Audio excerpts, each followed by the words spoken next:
recognized than that of any world leader or Hollywood superstar.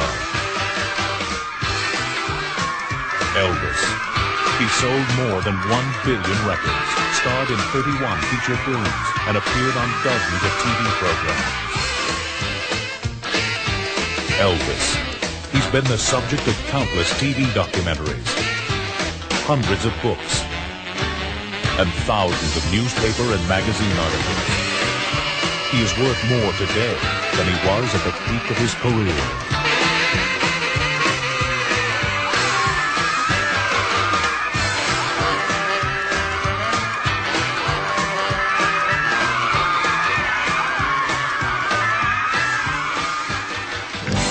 Elvis Presley still generates well over $500 million in revenue every year. So much larger than life is his talent, fame, and influence that Elvis can never really die. In fact, many believe the king still lives, and his reported death in 1977 was the only safe way for Elvis to retire.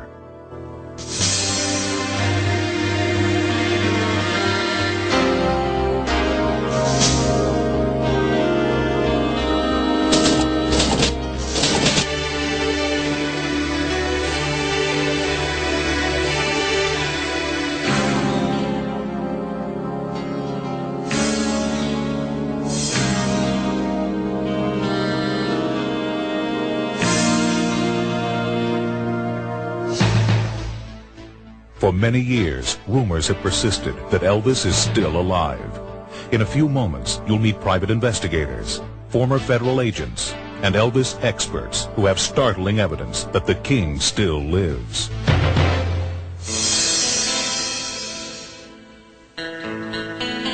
August 16, 1977. The entire world mourns as we are told that the king of rock and roll, Elvis Presley, is dead. There were documents, the open coffin, news reports, an endless stream of mourners, and even a death certificate. But had Elvis left the building forever? The author of this book, Is Elvis Alive? Gail Brewer Giorgio believes that Elvis staged his own death and is still alive today. In 1977, she began writing a novel based on this premise called Orion. Well, it was August 16, 1977, and I, like most of the world, had heard that Elvis Presley had died. About 3 days later, after writing several articles on Elvis for the newspaper, I decided to write a novel. It was called Orion. It's a fictional story of a superstar who hoaxes his own death. I wanted to try to capture the soul or the essence of someone like Elvis Presley. Orion was ultimately sold to Simon & Schuster. I received a large advance of $60,000.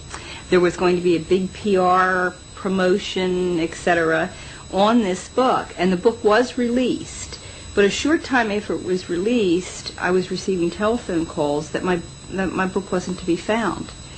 A lady from Pennsylvania called me, and she said that she had gone to the store to try to get it, and the woman who owned the store said 2 men in business suits had come in, bought all the books up. I called up New York. I would leave my name. They wouldn't call me back. You know, what was going on? I mean, why pay an author? You know, this is quite a few years ago, and $60,000 up front was a nice sum for a first author, but why pay an author and then you don't put their books back in the store? I mean, logically, it didn't make sense. Well, they wouldn't return my phone call, so I even called the distributor. And he said, they told me to pull the book. Meanwhile, an investigator for the Los Angeles County Sheriff's Department had an amazingly similar experience. His name is Monty Nicholson. Gail Giorgio's book, Orion, and my book, The Presley Arrangement, were written at approximately the same period of time, at different ends of the continent. Gail Giorgio and myself did not even know of one another. And yet, we wrote the same identical facts surrounding the mystery of Elvis's alleged death from different independent sources. Other coincidences that occurred. My book, The Presley Arrangement, as did Gail's book, Orion, disappeared from the shelves shortly after it was published. When I questioned my publicists about this phenomenon, why friends of mine would go to a bookstore and try to order the book, and they would actually refuse to order it. He said in 35 years in the publishing industry, he'd never heard of such a thing. When I talked to Gail Giorgio, she was getting the same story about Orion. Were the fictional stories in the novels Orion and the Presley arrangement too close to the truth? Almost immediately after Elvis's reported death, puzzling questions left unanswered began surfacing. Why did the Memphis police officially close the files on the death of Elvis Presley before it was even medically or scientifically possible to determine why and how he died? Why were all the stomach contents destroyed pre-autopsy? Remember, this negates a thorough autopsy. Why was there never a coroner's inquest? Why was the Shelby County District Attorney's Office never officially notified to determine if there were any violations of criminal law? Why have all the photographs taken at the death scene disappeared? Why have all the notes prepared by the medical examiner's office, why have they disappeared from the official files? Why have all the toxicology reports disappeared from the official files? Gail Giorgio obtained a copy of Elvis's autopsy report. Together, Gail and I viewed this report. In 18 years, I've viewed many autopsy reports, and I've been present during several autopsies myself. So I'm very familiar with what goes on at an autopsy, and I'm very familiar with what goes in an autopsy report. In these reports, they're very comprehensive. They give organ weight and size, skin coloration. They give things like the percentage of blockage in the subject's cardiovascular system. They give the coloration of the skin, the weight of the person, whether or not there's any foul play or any evidence of foul play. And usually these autopsy reports are 40 or 50 pages long, and they're very in-depth. The autopsy report that I viewed with Gail is 2 pages long.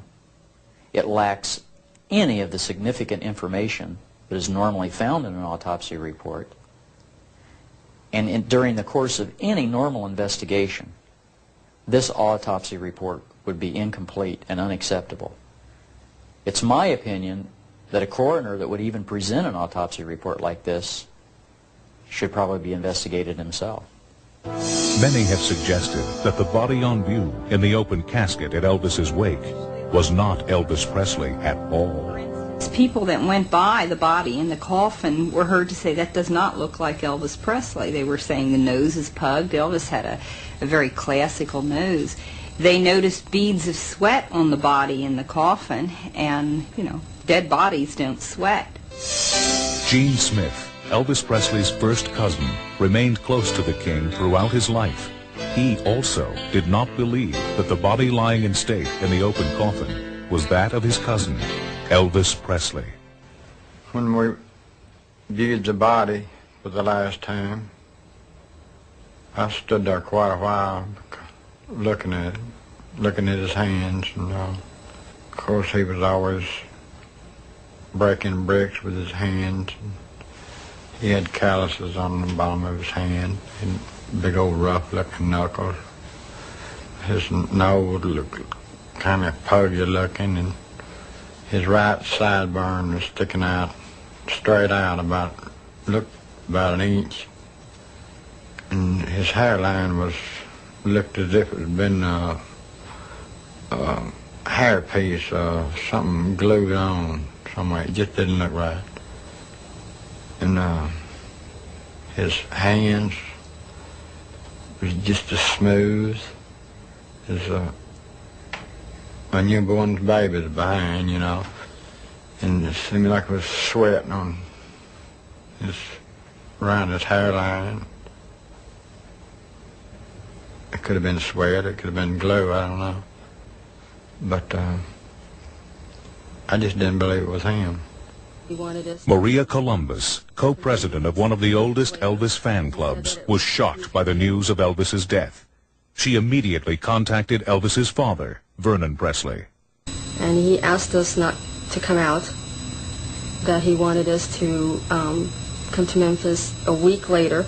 He said that it was too hectic, there were too many people, the press was there, all family members that they had ever acknowledged were coming to Memphis, and that it would be more quiet and more beneficial for us to talk to him a week later. So we agreed. We arrived the next week, and the whole feeling of it was a feeling of make-believe. It was unreality. When we went to the mausoleum, it was an atmosphere of a carnival. There were people selling popcorn and soft drinks. There were people running up and down, and people standing in front of the doors of the mausoleum posing for pictures with the security guards. It didn't feel real. It felt like it was a game. And we didn't feel that Elvis's spirit was there. We felt a coldness and like it was a big joke. That was the week that we saw a copy of the inventory of Elvis's estate. It was 84 pages long, but it was 84 pages too short. There were a lot of things that were missing that should have been there. This was an inventory of everything that was in Graceland at the time. And there were no photographs of his mother listed, no photographs of his daughter. His diaries were missing. Most of his jewelry was gone. He had maybe 5 pieces of jewelry listed, and everybody knows Elvis loved jewelry, and he had a tremendous amount of rings and watches and necklaces, pendants. None of those were there. Some of his cars were missing. A plane was missing. It was unbelievable.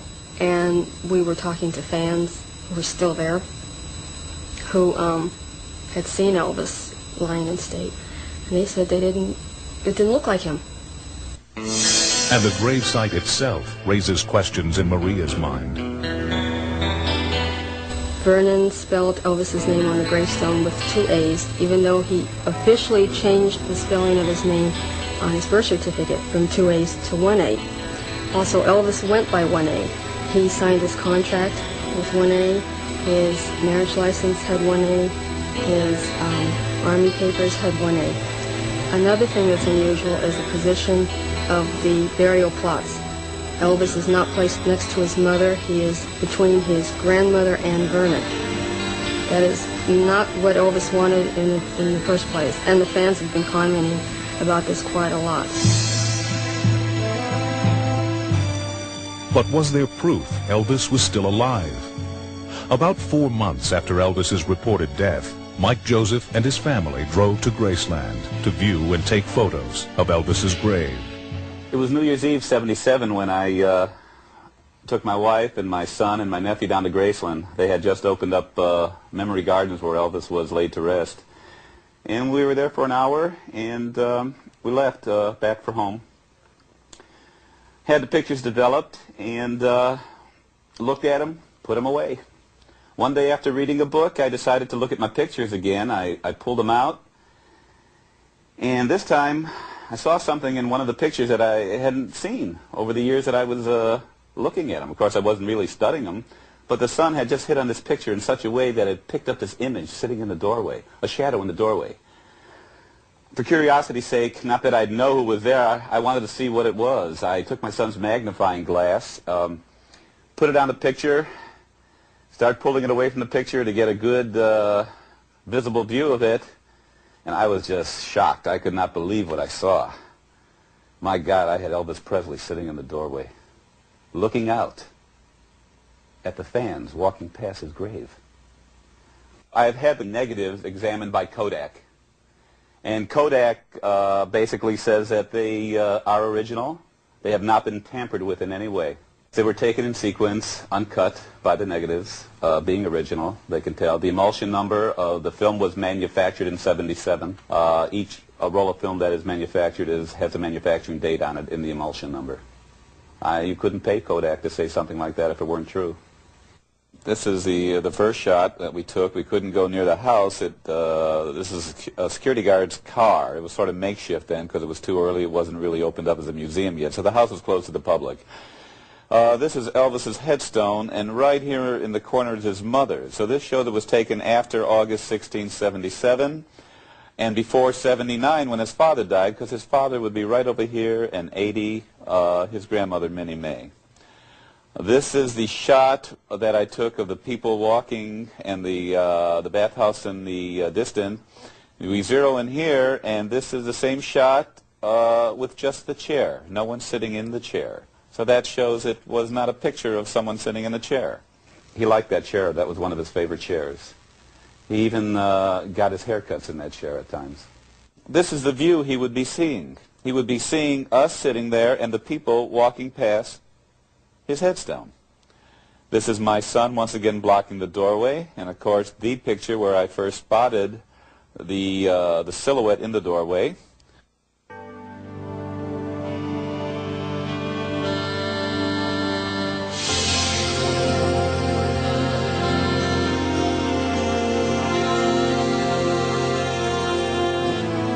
Monty Nicholson also saw a picture, allegedly taken after Elvis's death. I had a co-worker who in passing one day told me that he used to work for Elvis Presley, and he had some pictures that I might be interested in.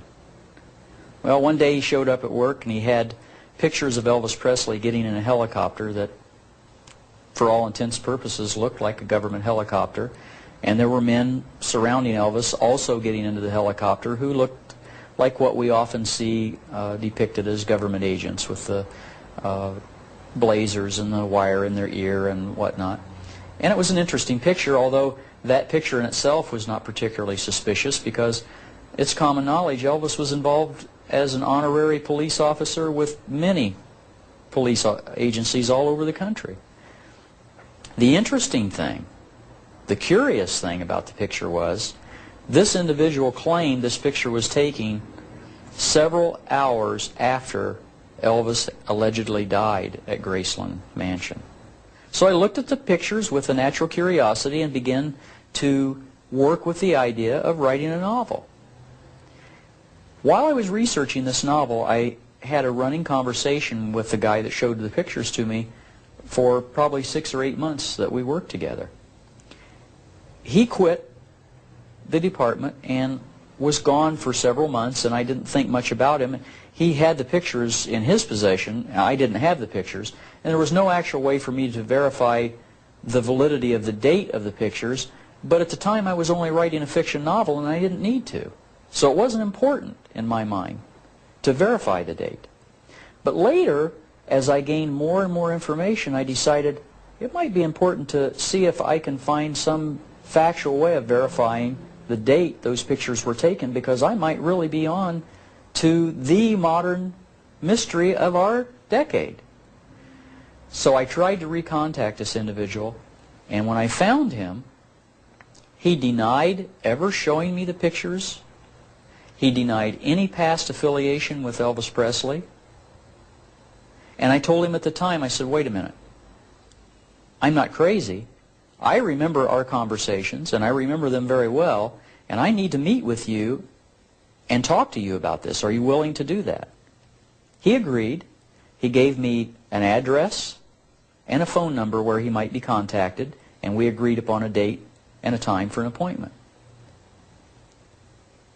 The address he gave me was a vacant house, and the phone number provided was a disconnected number. And I have never been able to find him since. I have no idea where he is at or the pictures. But I know that this event occurred, and I've been an investigator for 10 of the last 18 years that I've been a policeman, and I know that my powers of perception and reason are working very well, and that I didn't imagine what happened to me. Another unusual fact surfaced when Gail Giorgio began researching Elvis Presley's involvement with law enforcement. He had always had a love of law enforcement. He had he was a bonded deputy with the Memphis Police.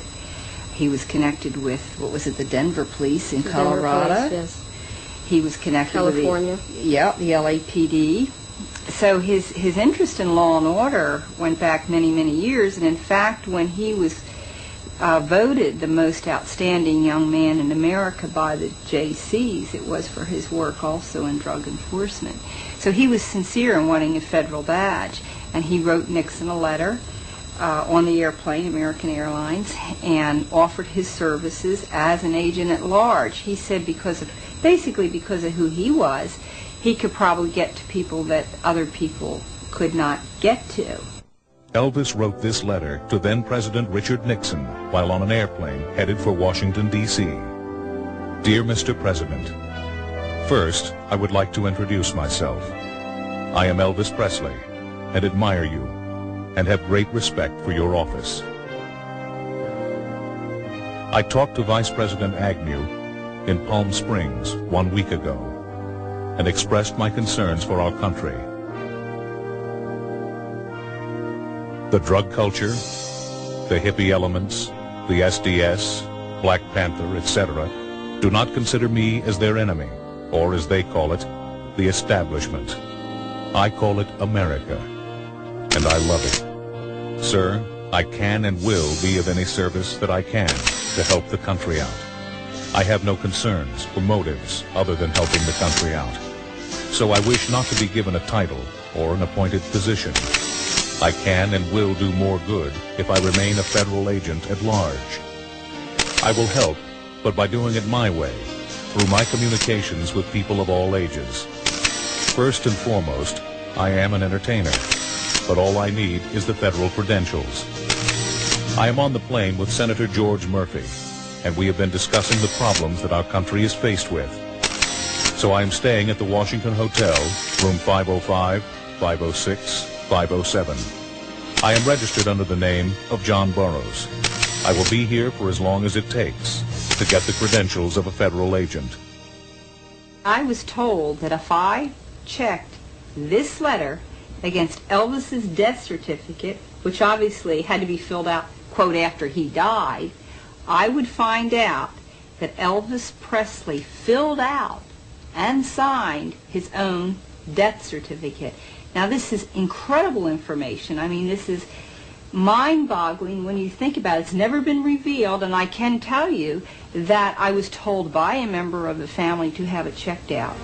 Gail took the death certificate and items written by Elvis to Paul Wiest, a certified graphologist who specializes in investigating forgeries. I was asked by Gail Giorgio to examine some handwriting of Elvis Presley.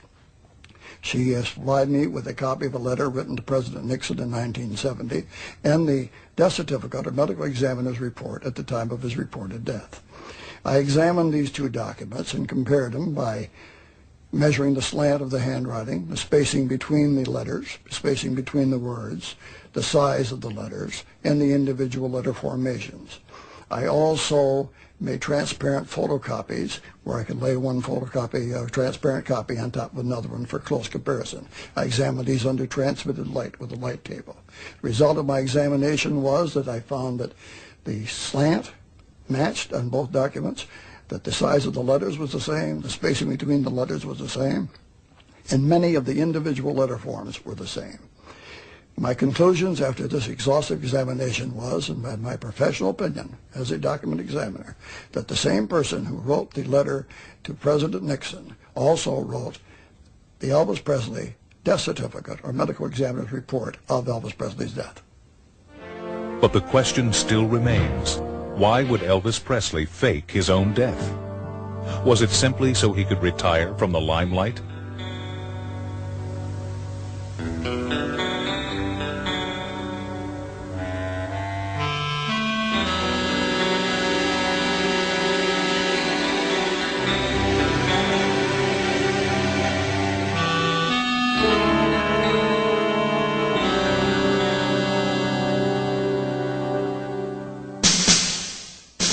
Perhaps, as many believe, was it because of Elvis's involvement in state and federal affairs, such as the DEA, the Drug Enforcement Agency.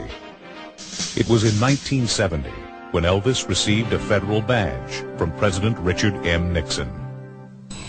We know that it's not a token badge because, well, there was an article by Jack Anderson in the Washington Post that told about Elvis being sworn in as a federal agent. I think Elvis purposely low-keyed his role as a government agent for the effectiveness in acting in an undercover role. Maria Columbus was also researching Elvis's life. I had toured Graceland, and I had noticed in the trophy room a certificate of appreciation from the government to Elvis. And so I wrote to that particular bureau and asked, why was this given to Elvis? This was in 1982. And I received an answer from a Mr. Pritchett, saying that Elvis had provided cover for an undercover narcotics agent from the years of 1974 through 1976. The man was a musician and posed as part of his band. Elvis is connected also with President Carter. We know by several biographies that 2 weeks, I believe, prior to August the 16th, the FBI arranged a telephone call with Elvis and President Carter. Not only do we have Elvis connected with 2 United States presidents, I don't know about you, but I don't think I'd get an appointment that easy. And I think if I wanted to call, say, President Carter, I couldn't really call the FBI and say, would you put a call through? This is the kind of clout Elvis had, but his clout run in a very official way. He was a federal agent. There's no doubt about it. I mean, I have read 663 FBI files on Elvis Presley. And his life was in danger. It's clear by the FBI reports. There were serious assassination threats made against him. Recently, Gail Giorgio and myself viewed FBI documents obtained by Gail. In these documents, Elvis was the subject of numerous death threats. Some of these threats came from well-known underground figures, and it was also common knowledge that an undercover agent traveled as one of Elvis's band members. It's because of this affiliation that Elvis had with government agencies, because of these death threats, and the fact that this agent traveled as one of his band members, that lead us to believe that the strong possibility exists he may very well be a part of the witness protection program. But being a member of the law enforcement community myself, this prevents me from ever undermining any efforts of another law enforcement agency. And it also prevents me from telling you the answer to this question, which I know is the truth.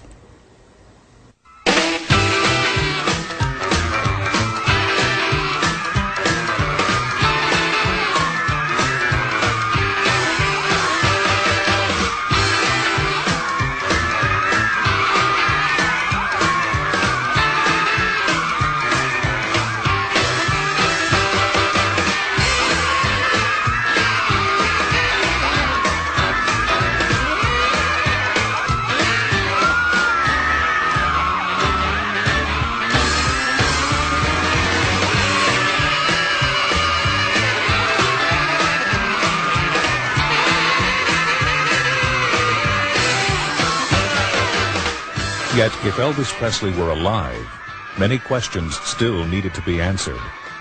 It was Monty Nicholson's investigation which started to unravel the mystery. One of the questions I asked myself while researching the Presley arrangement was, if Elvis did indeed fake his death, how would he support himself? He would need money. 3 facts came to light when I began to research this question. My sources tell me that in March of 1977, a full 3 months before Elvis died, he cashed in 3 life insurance policies for just shy of $2 million. Shortly after his death, fact number 2, there was a checking account, a private checking account, with an excess of $1 million that vanished and has not been explained as yet. Third fact, there's still a remaining insurance policy that is yet to be cashed. What is the significance of this? It's just this. The 3 life insurance policies that were cashed were paid up. There's no fraud involved. Those life insurance policies are owned by the insured. The third policy, or the remaining policy, I should say, was not paid up. If a surviving heir would cash in that policy and the person who was insured were still alive, that would be insurance fraud. The checking account I can't explain. It vanished. $1 million vanished. Is Elvis still alive? The feasibility certainly seems to be getting stronger. Gail Giorgio and others believe that Elvis is alive and well and living in Kalamazoo, Michigan. There was a newspaper article actually in Kalamazoo right before August 16th of 77, and it said that Elvis visited Kalamazoo incognito. But he had been seen there, and there's been some jokes, you know, Burger King, shopping malls, etc. And people, I don't know if they actually believed it or, you know, it was just a joke or they thought they saw. But what happened was that I had received a telephone call some years ago from a woman who was a nurse at a hospital in New York City. And she said that Muhammad Ali had been a patient there. And while at the hospital, she said a man who looked identical to Elvis Presley visited Ali. Now, most people do realize that Muhammad Ali and Elvis were very, very close friends. They saw each other. He would visit Ali at his training camps and so forth. But there wasn't too much I could do about the information because it wasn't verifiable. Then, I guess, a couple of years ago, I received a telephone call and a letter from a woman from Ohio, and she had a copy of the Cincinnati Post, and she said that when Ali was leaving the hospital, it was a UPI story, leaving the hospital, he left with other men. It was on a Thursday night that they had left. And one of the men was Jesse Jackson. There was another unidentified man with Ali, and a fourth man who was captured. And it looks identical to Elvis Presley. The negative to that picture has disappeared, but the picture did appear in the newspaper, and I managed, of course, to get a copy of it. We sent it to experts who do facial analysis and so forth, where they compare it to other pictures of Elvis, and it matched up. They said, you know, they tried to find flaws, but they couldn't. I mean, you know, they measure nose to lips and the whole thing. And so they verified that it was Elvis Presley. And in November of '89, Ali was shown the picture, and he also verified that it was Elvis Presley. It was actually, the picture was even shown to to Billy Stanley, one of Elvis's stepbrothers, and he verified also that it was Elvis Presley. Now, what's interesting about this, tying this into Kalamazoo, is that Ali lives right outside of Kalamazoo. He lives in Berrien Springs, but he uses the Kalamazoo postmark. It's always stamped on all his envelopes. So therefore, when you put it all together, the sightings begin to make sense. In 1980, Maria received a tape from another Elvis investigator, Stephen C. Chances. The tape was a recent recording allegedly made by Elvis Presley. Gail Giorgio decided to find out if the recording was authentic. Even though it was called a monologue, it really wasn't. He had been talking over the telephone to somebody, and whoever he was talking to edited themselves out. But I finally contacted a voice authentication expert who works with the government, and he's with a major law enforcement agency in Texas by the name of L.H. Williams. Gail had sent me a copy of a transcript of the tape recording of the unknown person, and this was 4 pages long. In this process, I also requested copies of known tape recordings of Elvis Presley, and I followed the guidelines that were established during the Watergate case for possible authentication of the tape recording. I selected the same words and phrases of the known and the unknown person for comparison purposes. This is the known sample of Elvis Presley stating the word music. This is a sample from the unknown tape recording showing the word music. The formats that were formed fall within the same frequency range through here, which would indicate a match. Basically, the known voice of Elvis Presley compared with the voice on this tape is the same. What was said on the tape became even more meaningful to me. The more I listened to it, the more I became aware of how sensitive Elvis was, how caring a person he was. He said things like this. I started traveling all over the world, and it's been It's been enjoyable, but it's been a constant battle growing beards and this and that to keep from being recognized. Anyway, the first place that I wanted to see in Germany was a place called Wiesbaden. I don't know whether or not you've ever seen Wiesbaden before, but my girlfriend was with me, and we went to a place to get something to eat. And a waitress there asked me what we'd like to have. And I said, I don't know really. What would you suggest? And she stood still. She just kept staring at me, and I started getting very nervous. At the time, I had a beard and I lost a few pounds. And I thought it would be very, very hard for anyone to recognize me. And then she asked me if I'd ever been to Germany in the past. And then I got more nervous. But she said, you know, I never forget a face. And then she said, I don't know how you did it. She said, I don't care how you did it. She said, I just hope that you're as happy as you've made me tonight. If this tape was indeed Elvis Presley, it would mean that Elvis had gone back to Germany, the same place where he served in the U.S. Army back in 1958.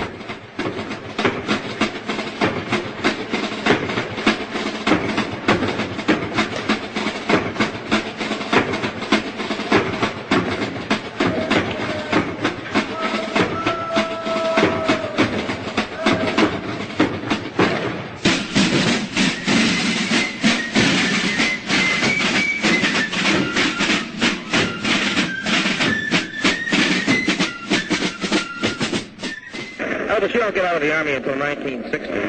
If rock and roll should diminish in popularity or even disappear, what would you do? Well, I would probably try acting. I mean, you know, I would try to make good as an actor, although it's a tough field to break into, acting, because you got so much competition. Elvis's induction into the service broke many a teenager's heart. Then off for 18-month service in Germany. Assigned to the 3rd Armored Division, Private Elvis will drive a light truck.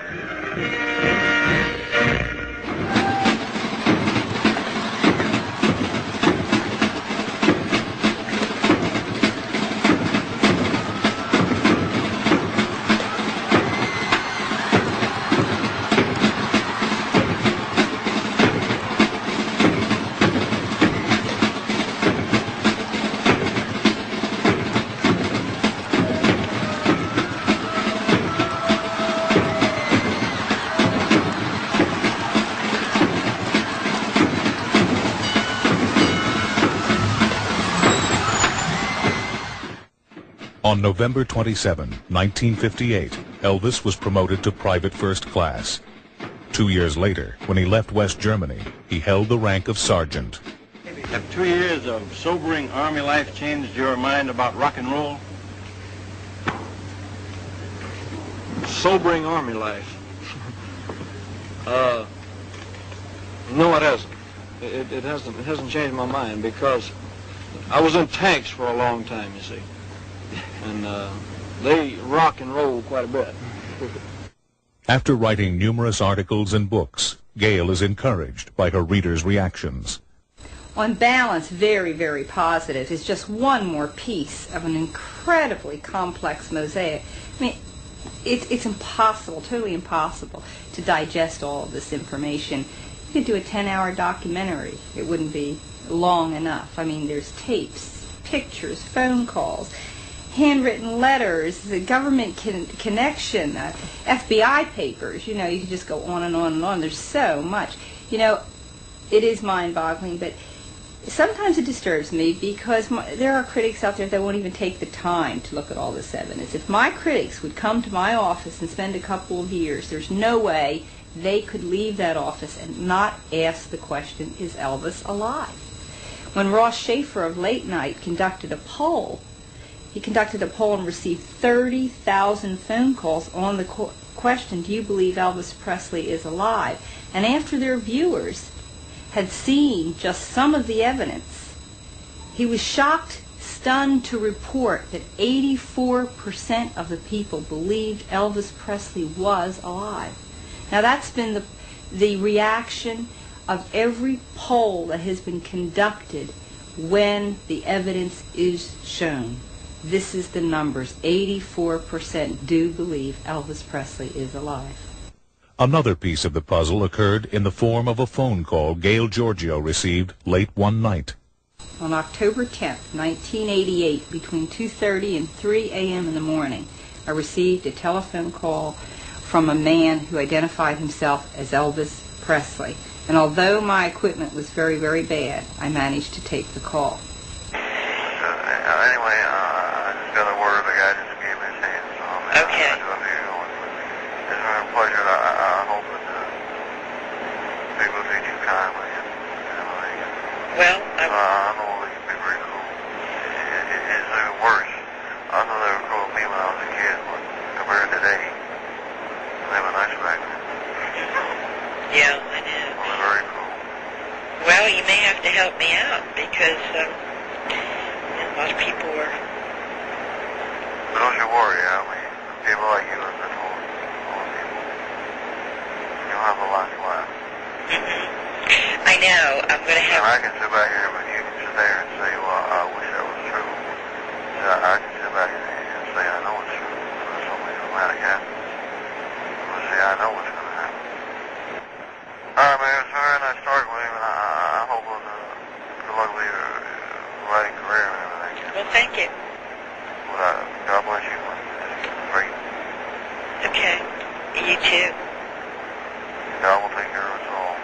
That's true. And whatever card he deals us, we're going to have to play it. That's right. God bless you, man. Well, thank you. Have a good night now. Is Elvis really still alive? There seems to be enough evidence indicating he could be. Elvis's handwriting appears to be on his own death certificate. There are questions regarding Elvis's body from not only fans, but his own cousin as well. So whose body was in Elvis's coffin? The autopsy reports and official investigations into Elvis's death seem to pose more questions than answers. Elvis's grave placement itself is questionable. He has allegedly been photographed on at least 3 separate occasions after the date he was supposed to have died. Just prior to his reported death, he cashed in 2 life insurance policies. A 3rd policy has still never been collected by any of his heirs. Is this because they know he's alive and wish to avoid insurance fraud? A checking account with $1 million, some cars, jewelry, and a private jet plane all vanished, either just prior to or just after Elvis's reported death. Elvis had gotten a drug enforcement agency badge and allowed a government agent to pose as a member of his band between 1974 and 1976.